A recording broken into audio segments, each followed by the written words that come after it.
everyone, welcome back to my channel Learn with Priyanka. So guys, आज से हम start करेंगे present indefinite tense. Now present indefinite tense होता क्या है, आप लोगों ने स्कूल्स में तो पढ़ा ही होगा, राइट?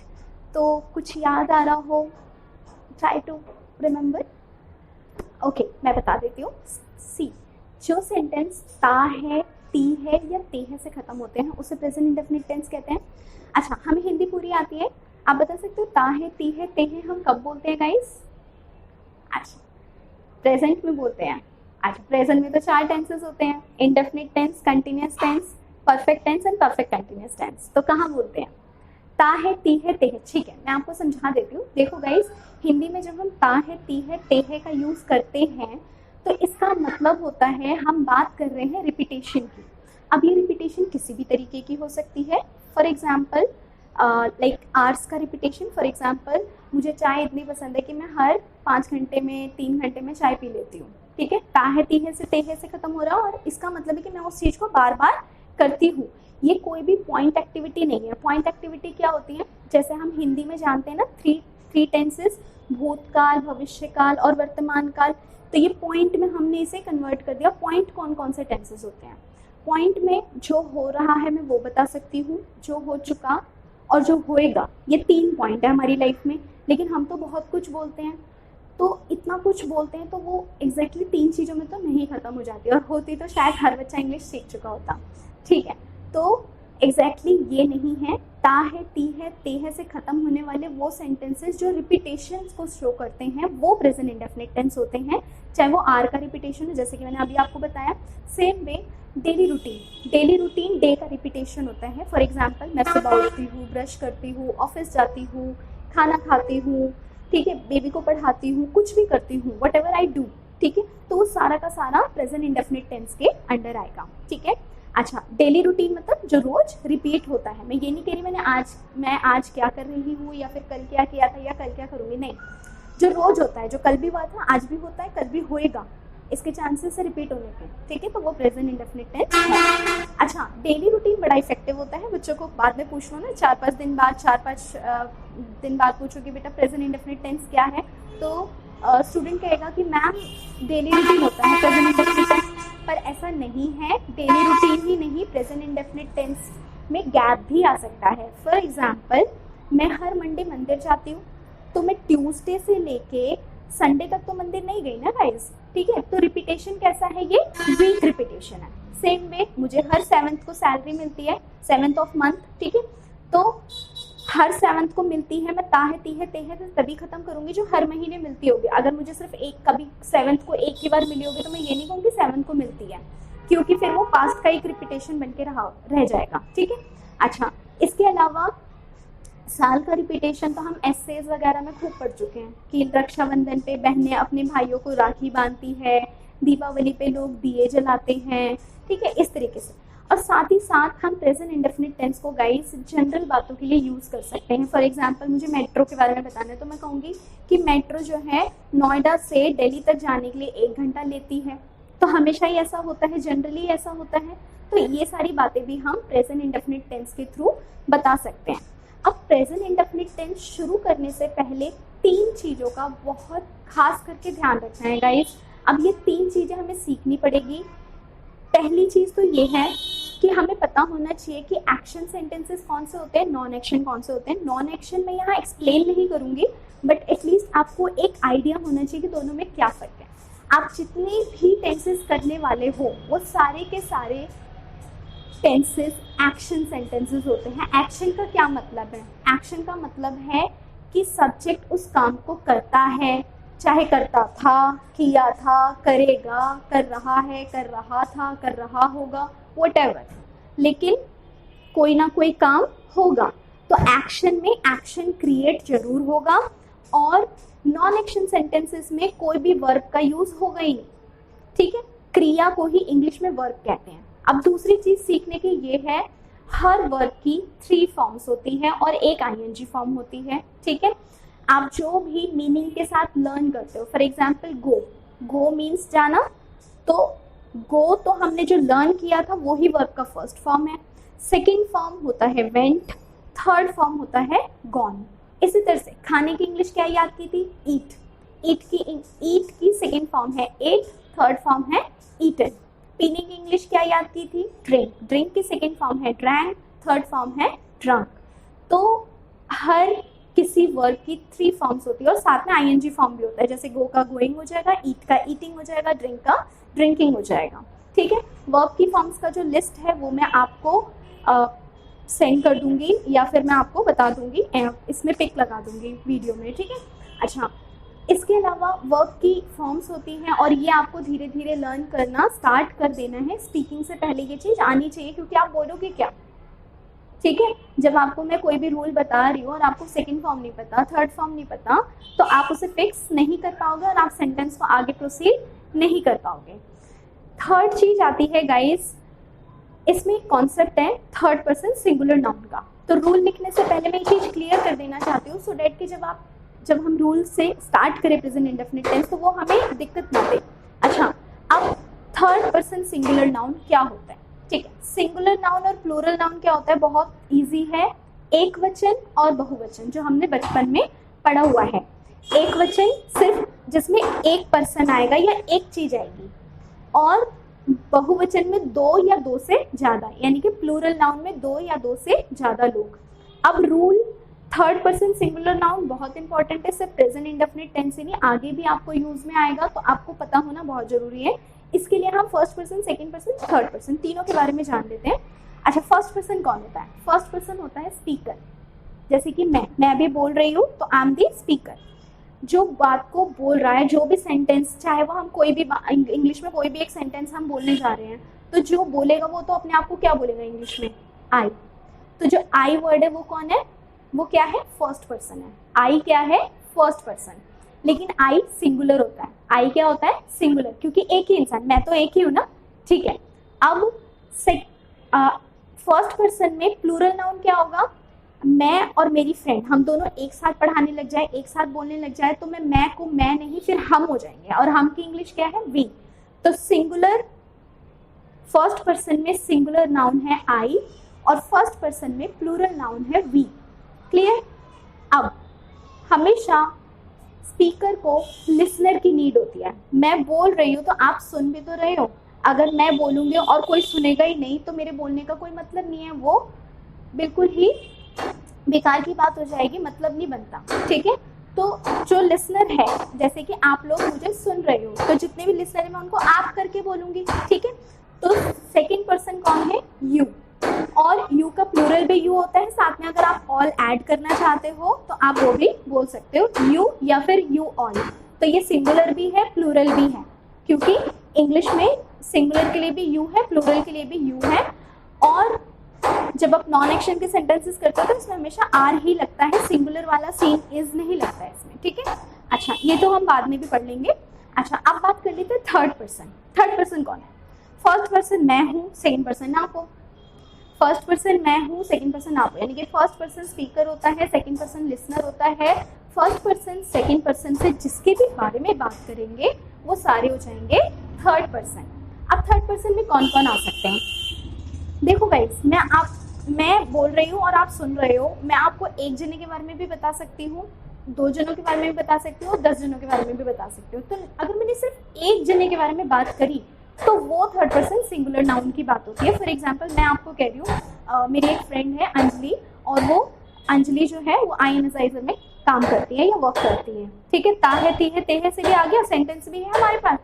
और अंजलि मैं नहीं हूँ, अंजलि आप नहीं हो, अंजलि थर्ड पर्सन है और एक ही लड़की का नाम है। ठीक है, अंजलि को मैं अंजलि ना बोलूँ तो मैं शी भी बोल सकती हूँ। एक बार मैं अंजलि बोल दूंगी और उसके बाद मैं उसको शी करके, फॉर एग्जाम्पल अंजलि ना वहाँ पे काम करती है, वो रोज मेरे घर आती है, वो वह। ठीक है, वह कोई मैं वो बोल रही हूँ। हिंदी बड़ी डिप्लोमेटिक है, इंग्लिश में बल्कि इजी पड़ेगा, आपको शी ही लिखना है, वो के लिए भी शी लिखना है। मैं बोलूँगी ये पागल है, इसको कुछ नहीं आता, तो ये कौन? लड़की के लिए बोला है ना, तो वो शी ही रहेगा। ठीक है, तो वहाँ पे भी मैं शी का यूज करूँगी। अच्छा, मैंने अंजलि बोला, शी बोला, ये दोनों तो थर्ड पर्सन सिंगुलर नाउन है। मैं इसको माई फ्रेंड भी तो बोल सकती हूँ। अब मेरी फ्रेंड जिसके बारे में मैं बात कर रही हूँ, जो आई एनालाइजर में काम करती है, वो मैं नहीं हूँ, वो आप नहीं हो, वो थर्ड पर्सन है और एक ही लड़की के बारे में। अगर मैं ज़्यादा लोगों के बारे में बोलती है, मान लो मेरे बहुत सारे फ्रेंड्स हैं, तो मैं उसमें एस लगाऊंगी ना, प्लूरल में तो हम एस लगा देते हैं। तो माई फ्रेंड्स नहीं बोल रही, मैं माई फ्रेंड बोल रही हूँ। तो माई फ्रेंड का मतलब है मैं सिंगुलर नाउन के बारे में बात कर रही हूँ, ठीक है। तो यहाँ पे जो मेरी अंजलि है, मैं एक लड़की के लिए उसका नाम ले सकती हूँ, मैं उसे प्रोनाउन से बुला सकती हूँ, यानी कि शी बोल सकती हूँ, या फिर मैं उसको जो भी वो मेरे रिश्ते में लगती है, माई सिस्टर, माई फ्रेंड, या फिर her sister, her friend, his sister, his friend, their sister, उन लोग, वो दो लोग और उनकी एक ही बहन, तो देयर सिस्टर, ठीक है। तो ये जो चीजें हैं, एक जने के बारे में बात कर रहे हो और वो मैं नहीं हूँ, आप नहीं हो, थर्ड पर्सन है, तो वो, और वो एक ही जना है, तो वो थर्ड पर्सन सिंगुलर नाउन की लिस्ट में आता है। चलो, आपको लगेगा कि थर्ड पर्सन सिंगुलर नाउन सिर्फ लड़की के लिए होता है, नहीं, ऐसा नहीं है। बॉय का नाम ले लेते हैं, फॉर एग्जाम्पल नावेद सर, ठीक है। नावेद सर मैं नहीं हूँ, आप नहीं हो, थर्ड पर्सन है, सिंगुलर नाउन है। नावेद सर को मैं ही बोल सकती हूँ, नावेद सर को मैं ओनली सर भी बोल सकती हूँ। सर ने मुझे कल फ़ोन किया था, उन्होंने मुझे बताया था, या फिर सर अब जॉब नहीं करते, कुछ भी बोल सकती हूँ मैं, ठीक है। अच्छा, सिर्फ पर्सन ही नहीं, इसमें चीज़ें भी आ सकती है। फॉर एग्जाम्पल मेरा मोबाइल मैं नहीं हूँ, मेरा मोबाइल आप भी नहीं हो, मेरा मोबाइल थर्ड पर्सन हो गया, ठीक है। और वो सिंगुलर क्योंकि एक ही मोबाइल है, अगर दो मोबाइल होते तो मैं मोबाइल्स बोलती हूँ, ठीक है। और मोबाइल क्या ही होता है? नहीं। शी होता है? नहीं, ये इट होता है। जहाँ पे भी आपको जेंडर क्लियर नहीं होता है तो आप इट का यूज कर सकते हैं। इवन आप मान लो किसी को डॉग आपको बहुत प्यारा लगा और आपको पता नहीं है कि भाई वो ही है या शी है, तब भी आप बोल सकते हो wow it is very cute, है ना। तो इट का यूज आप कर सकते हो जहाँ आपको जेंडर क्लियर नहीं होता है। और इट तो खुद अपने आप में एक टॉपिक है, वो हम बाद में डिस्कस करेंगे, ठीक है। ये है आपका थर्ड पर्सन सिंगुलर नाउन। अब क्या ये पर्सन की लिस्ट खत्म हो गई? नहीं, प्लूरल नाउन बाकी है। थर्ड पर्सन में प्लूरल नाउन, क्योंकि मैं बोल रही हूँ, आप सुन रहे हो, इसके बाहर तो इतनी बड़ी दुनिया है, तो थर्ड पर्सन तो बहुत बड़ा होता है। सिंगुलर नाउन हमने डिस्कस कर लिया। अब प्लूरल नाउन में कौन कौन से आ सकते हैं? 2-3 नाम आप एक साथ ले लो, सीता, गीता, रीता, ठीक है। सीता, गीता, रीता एक साथ रहती है या एक ही पीजी में रहती है, इस तरीके के सेंटेंस। सेम वे अगर उन लोगों की नेम्स ना लो, प्रोनाउन यूज करो, तो हम दे बोलेंगे, चाहे वो 2-3 लड़के हो, चाहे वो 2-3 लड़के हो, या लड़का या लड़की दोनों के बारे में एक साथ बात कर रहे हैं। दे सिंगुलर, दे के लिए स्त्रीलिंग या पुल्लिंग का अलग अलग नहीं है, ठीक है। तो वो आप किसी के लिए भी यूज कर सकते हो, 2 या 2 से ज्यादा लोगों के लिए, ठीक है। इसके अलावा आप उन्हें रिश्तों से भी बुला सकते हो, बट द थिंग वो प्लूरल होने चाहिए। फॉर माई सिस्टर्स एस लगा दिया तो वो थर्ड पर्सन प्लूरल नाउन में चला गया। तो ये तो 3 कॉन्सेप्ट थे। अब हम स्टार्ट कर सकते हैं अपना प्रेजेंट इंडेफिनिट टेंस, ठीक है। अगर मैं रूल की बात करूं तो रूल है सब्जेक्ट प्लस वर्ब की फर्स्ट फॉर्म, जो आप मीनिंग के साथ लर्न करते हो, जो मैंने अभी स्टार्टिंग में बताया आपको, ठीक है। वर्ब की फर्स्ट फॉर्म, इसके साथ ऐड करना है एस या फिर ईएस, प्लस आपको ऑब्जेक्ट लगाना है। एस या ईएस वो कंडीशनल है, कब लगेगा वो? जब बात हो रही हो थर्ड पर्सन सिंगुलर नाउन की, ठीक है गाइस। अब मैं आपको बोर्ड में समझाती हूँ, ठीक है, 1 मिनट में। मैंने ये ऑलरेडी ही लिख दिया है सो डेट की ज़्यादा टाइम वेस्ट ना हो, तो हमसे स्टार्ट करते हैं। तो सबसे पहले रूल की अगर हम बात करें तो सबसे पहले आएगा सब्जेक्ट। सब्जेक्ट वो है जो काम को करता है। फिर आएगी वर्ब की फर्स्ट फॉर्म। फर्स्ट फॉर्म वही जो आप मीनिंग के साथ लर्न करते हो। उसके बाद बनाएंगे हम एस या ईएस, लेकिन ये कंडीशनल है। कंडीशन क्या है? जब बात करें हो third person plus singular noun की, जो अभी हमने सीखा है, प्लस ऑब्जेक्ट या फिर अदर वर्ड्स, दोनों ही ओ से एंडी, इसलिए मैंने यहाँ पे ओ मेंशन कर दिया, ठीक है। फॉर एग्जाम्पल पहला सेंटेंस है हमारा, अंजलि आई एनर्जाइजर में वर्क करती है। अब अंजलि मैं नहीं हूँ, अंजलि आप नहीं हूँ, अंजलि थर्ड पर्सन है और एक ही इंसान का नाम है। सेकंड मैंने बोला जॉब करती है, तो बहुत सारे बच्चों को बड़ा कन्फ्यूजन रहता है कि जॉब एक वर्ब है, इंग्लिश वर्ड है, लगा देते हैं, लेकिन जॉब कोई वर्ब भी नहीं है। जॉब एक नाउन है, नाउन के बारे में हम बाद में सीखेंगे, ठीक है। तो जॉब कोई वर्ब नहीं है। अच्छा, वर्ब होती तो 3 फॉर्म्स होती, क्या जॉब की कोई फॉर्म्स होती? जॉब, जॉब्ड, जॉब्ड, जॉबिंग, नहीं होती ना, कभी नहीं सुना ना, तो वो वर्ब ही नहीं है, इसीलिए नहीं सुना। नाउन की कोई फॉर्म्स नहीं होती, ठीक है। तो यहाँ पे जॉब करने को इंग्लिश में वर्ब कहा जाता है, ठीक है। तो यहाँ पे हम वर्ब को यूज़ करेंगे और वर्ब के साथ मैंने एस ऐड कर दिया है। क्यों? क्योंकि Anjali third person singular noun है, तो Anjali works in I energiser, ठीक है। नेक्स्ट है, मैं सुबह 6 बजे उठती हूँ। मैं सुबह 6 बजे उठती हूँ। उठने की 2 इंग्लिश होती है, get up and wake up, लेकिन दोनों में डिफरेंस होता है। क्या डिफरेंस है दोनों में? वेकअप जब आपकी आँख खुलती है और गेट अप जब आप फिजिकली बिस्तर से उतर जाते हो, ठीक है। तो हम यहाँ पे दोनों में से कुछ भी यूज़ कर सकते हैं। आई वेक अप 6 बजे जो टाइम घड़ी में आता है, जितने भी आते हैं वो अगर टाइम यूज़ कर रहे हो तो आपको उससे पहले एट का यूज़ करना है, चाहे वो 1 बजे, 2 बजे, 3 बजे, 6 बजे। तो एट लगाएंगे टाइम से पहले। तो आई वेक अप एट 6। अगर आप AM लगा देते तो इन दी मॉर्निंग लिखने की नीड नहीं थी, लेकिन आपने AM PM नहीं लगाया है तो आप यहाँ पे इन दी मॉर्निंग को यूज़ करोगे। मॉर्निंग से पहले इन दी का यूज़ किया जाता है, आफ्टरनून में भी इन दी का यूज़ करोगे और इवनिंग में भी। नाइट के साथ फिर से आपको एट लगाना है और पहले लगाना है। तो I wake up at 6 in the morning. Next है, मेरी मम्मा बुटीक चलाती है। मेरी मम्मा बुटीक चलाती है। अब इसकी इंग्लिश होती है, चलाने की इंग्लिश आएगी रन। रन की 2 हिंदी आएगी, एक दौड़ना होता है और एक चलाना होता है। फिलहाल हम इसे चलाने के लिए यूज़ करेंगे। अच्छा, और बुटीक क्या होता है? बुटीक जहाँ पे कपड़ों का काम होता है। बहुत सारे लोगों को नहीं पता, इसलिए मैंने बता दिया। अच्छा, अब आता है माई मदर क्या है। माई से लगता है कि ये मेरा है, फर्स्ट पर्सन होगा। नहीं, माई मेरे से रिलेटेड जरूर है, लेकिन मैं खुद नहीं हूँ। फर्स्ट पर्सन में तो मैं होंगे या फिर हम होंगे, मेरा तो नहीं होगा। ठीक है, तो माई मदर, मेरी मम्मा, मैं नहीं हूँ, मेरी मम्मा आप नहीं हूँ, मेरी मम्मा थर्ड पर्सन है और मेरी मम्मा एक ही है। तो यहाँ पे हम बोलेंगे माई मदर के बाद रन लगाएंगे क्योंकि वर्ब की फर्स्ट फॉर्म है। उसके साथ मुझे एस ऐड करना पड़ेगा। क्यों? क्योंकि मेरी मम्मा थर्ड पर्सन सिंगुलर नाउन है। उसके बाद अ बुटीक। ठीक है, बुटीक की स्पेलिंग देख लेना जिन जिन लोगों को भी इसकी स्पेलिंग में प्रॉब्लम है। नेक्स्ट है, प्रिया पिक्चर्स ड्रॉ करती है। ठीक है, प्रिया जो है वो ड्राइंग बनाती है, चित्र बनाती है। इस तरीके के सेंटेंस के लिए ता है, तीन से ऐसे आ रहे तो इसी टेंस में है। सेकंड, पिक्चर्स ड्रॉ करती है। ड्रॉ के साथ, अब प्रिया मैं नहीं हूँ, प्रिया आप नहीं हो, प्रिया थर्ड पर्सन है और एक ही लड़की का नाम है। तो प्रिया ड्रॉ के साथ एस लगा दिया, ड्रॉज पिक्चर्स। नेक्स्ट है, सीता और गीता नोएडा में रहती है। अब सीता गीता मैं नहीं हूँ, आप नहीं हो, बात तो थर्ड पर्सन की है, लेकिन सिंगुलर नाउन नहीं है, ये प्लूरल नाउन है क्योंकि दो लोग हो गए। ठीक है, तो यहाँ पे सीता एंड गीता रहने के लिए हम बोलेंगे लिव इन नोएडा, नोएडा में रहती है। ठीक है, अब आ जाते हैं इमेजिनरी वर्ल्ड में। ऐसा आप इमेजिन करो कि मेरी मम्मा और आपकी मम्मा सेम। ठीक है, और हम ऐसे बात कर रहे हैं कि हमारी माँ अच्छा खाना पकाती है या टेस्टी खाना पकाती है। ठीक है, इस केस में कैसे बनाओगे? सबसे पहले, अच्छा हमारी माँ को लोग बोलते हैं हम लोगों की माँ, ऐसा भी बोलते हैं। तो जो बहुत बेसिक लर्नर्स है गाइस, उनको बड़ा कन्फ्यूजन हो जाता है। वो हम की अलग इंग्लिश लगा देंगे, वी लोगों का पीपल, गलत हो जाएगा सारा का सारा। हम वी का यूज़ आप तभी करोगे जब बात सब्जेक्ट की हो रही हो, यानी कि आप लोगों ने कुछ किया हो, दो लोग या दो से ज़्यादा लोग हैं और उन लोगों ने मिलकर कुछ किया हो। लेकिन यहाँ पे मैं बोल रही हूँ हमारी माँ, हम लोगों की माँ या हमारी माँ, माँ तो एक ही है क्योंकि मैंने अभी बताया हम इमेजिनरी वर्ल्ड में है। तो मेरी मम्मा और आपकी मम्मा एक ही है, सब्जेक्ट एक ही है यहाँ पे जो खाना पकाती है।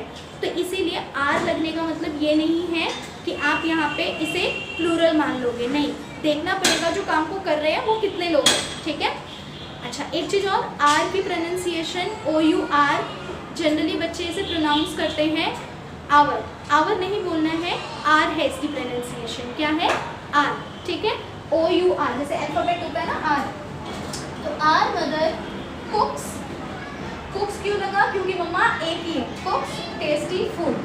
चलो अब रियल दुनिया में वापस आ जाते हैं। ठीक है, अब मेरी मम्मा एक, आपकी मम्मा एक, और आप लोग अगर बहुत सारे हो तो आप सबकी मम्मा एक एक एक। ठीक है, और हम सबकी मम्मा टेस्टी खाना बनाती है या फिर हमारी मम्मा टेस्टी खाना बनाती है। तो मम्माएँ हो गई, बहुत सारी मम्मी हो गई। ठीक है, तो यहाँ पे आर मदर्स, क्योंकि मम्मियाँ ज़्यादा है, क्योंकि मम्मियाँ ज़्यादा है, सब्जेक्ट ज़्यादा है, तो अब वर्ब के साथ आपको एस या ES ऐड नहीं करना है। आर मदर्स को टेस्टी फूड। ठीक है, यहाँ तक आपको समझ आ गया हो? अब हमें देखना है जब आपके पास दो वर्ब एक साथ आते हैं, दो वर्ब। फॉर एग्जाम्पल, मैं चाय पीना चाहती हूँ, पीना भी एक वर्ब है, चाहना भी एक वर्ब है। ठीक है, अब आपके पास दो वर्ब है। हिंदी में पहला वर्ब है पीना और दूसरा वर्ब है चाहना, लेकिन इंग्लिश में इसी का बिल्कुल अपोजिट हो जाएगा। आपको सबसे पहले मैं की इंग्लिश लिखनी है, आई, यानी कि सब्जेक्ट लिखना है, फिर वर्ब लिखना है, मेन वर्ब लिखना है। अब मेन वर्ब हमेशा ता है, ती है, तेंगे से खत्म होगा या फिर एंड में आएगा, हमेशा ये याद रखना। तो उसको उठा के पहले लाना है, तो आई वॉन्ट। अब हमेशा याद रखो कि दूसरा वर्ब अब जब हमें लगाना है तो आपको एक कनेक्टर देना होगा और वो कनेक्टर होगा टू। अब जब ये टू लगा रहे हो तो टू ऐसा एक प्रीपोजिशन है जिसके साथ हमेशा वर्ब की फर्स्ट फॉर्म का यूज़ किया जाता है, चाहे ये टू पास्ट में आ रहा है, फ्यूचर में आ रहा है। बाकी मैं इस चीज़ को बार बार रिपीट करूँगी क्योंकि ऑब्वियसली हम पास्ट भी पढ़ेंगे, प्रेजेंट भी पढ़ेंगे, ठीक है। तो मैं रिपीट करती रहूँगी, बट फिर भी आप इसे को एक जगह नोट कर लो कि आपको टू के साथ हमेशा वर्ब की फर्स्ट फॉर्म लगाना है। 99% तो यही है, 1% हम बाद में सीखेंगे, ठीक है। तो उसके बाद पीने, तो पीने के लिए टू के साथ अब जो मैं लगाऊंगी यहाँ पे वर्ब का फर्स्ट फॉर्म, तो यहाँ पे पीने के लिए आप क्योंकि चाय पीना तो पीने की 3 इंग्लिश आ जाती है, पहला ड्रिंक, दूसरा हैव और तीसरा टेक, ठीक है। तो यहाँ पे आप टेक का यूज़ कर लो। I want to take tea, I want to have tea, I want to drink tea, इस तरीके से आप बोल सकते हैं। सीता मार्केट सब्जी खरीदने जाती है, ठीक है। तो सीता जाती है, तो सीता लिख देंगे सब्जेक्ट में सबसे पहले। सीता मार्केट सब्जी खरीदने जाती है, जाती है, टी है से जो खत्म होगा वही मेन वर्ब है, और जो खत्म होगा जिससे खत्म होगा वही आपका मेन वर्ब है। तो जाने की इंग्लिश क्या होती है? गो। अब सीता मैं नहीं हूँ, सीता आप नहीं हो, सीता थर्ड पर्सन और सिंगुलर नाउन है, तो यहाँ पे एस या ई एस का यूज़ करेंगे। अब मैंने यहाँ पे ई एस लगाया, मैंने अभी आपको बताया कि कहाँ एस लगाना है, कहाँ ई एस लगाना है, इसकी एक सेपरेट वीडियो होगी तो उसमें आपको मैं समझाऊंगी। तो सीता गोज कहाँ जाती है? To market. सबसे पहले अगर आप गो वर्ड को यूज़ कर रहे हो तो दूसरा वर्ड लगाने से पहले कंप्लीट करो कि कहाँ जाती है, अगर आपने उसे हिंदी में भी मेंशन किया है तो Sita goes to market to. अब दूसरा वर्ड देना तो टू लगाना है। अब ये मत सोचना कि एक सेंटेंस में 2 बार टू आ सकते हैं या नहीं, आ सकते हैं अगर नीडेड है तो। Sita goes to market to, खरीदने को बाय बोल सकते हो या परचेज बोल सकते हो, टू के बाद वर्ब की फर्स्ट फॉर्म लगती है इसलिए हमने बाय लगाया। Sita goes to market to buy vegetables.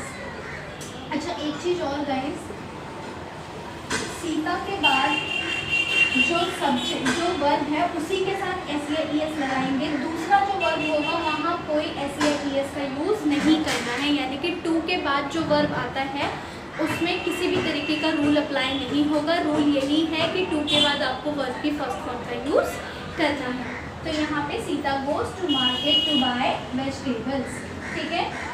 हम वीडियो इंग्लिश सीखने के लिए देखते हैं, राइट, हम वीडियो इंग्लिश सीखने के लिए देखते हैं। तो हम की इंग्लिश हो गई वी, वीडियो को देखने की इंग्लिश। अब देखने की इंग्लिश सी भी होती है, वॉच भी होती है, लुक भी होती है। तो यहाँ पे क्या यूज़ करेंगे, हम यहाँ पे वॉच लगाएंगे क्योंकि जो भी चीज़ मूव करती है, मूव हो रही है, उसको देखने की बात हो रही है तो बात आपको वॉच लगाना है। तो वी वॉच, अब क्या देखते हो पहले वो मेंशन करोगे, यानी कि ऑब्जेक्ट लगाओगे। वी वॉच वीडियोस या फिर वी वॉच इंग्लिश वीडियोस, ठीक है। किस लिए देखते हो? टू लर्न, सीखने को इंग्लिश में लर्न बोलेंगे, टू लर्न इंग्लिश, ठीक है।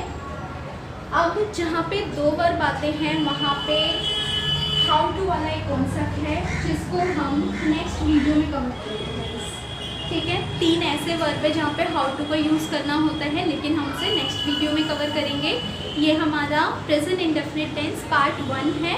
नेक्स्ट वीडियो में मैं आपको प्रेजेंट इंडेफिनिट टेंस पार्ट 2 में एक तो हाउ टू का यूज़ सिखाऊंगी, देन नेगेटिव सेंटेंसेस और इंटेरोगेटिव सेंटेंसेस जहाँ पे हमें डू या डज का यूज़ करना होगा।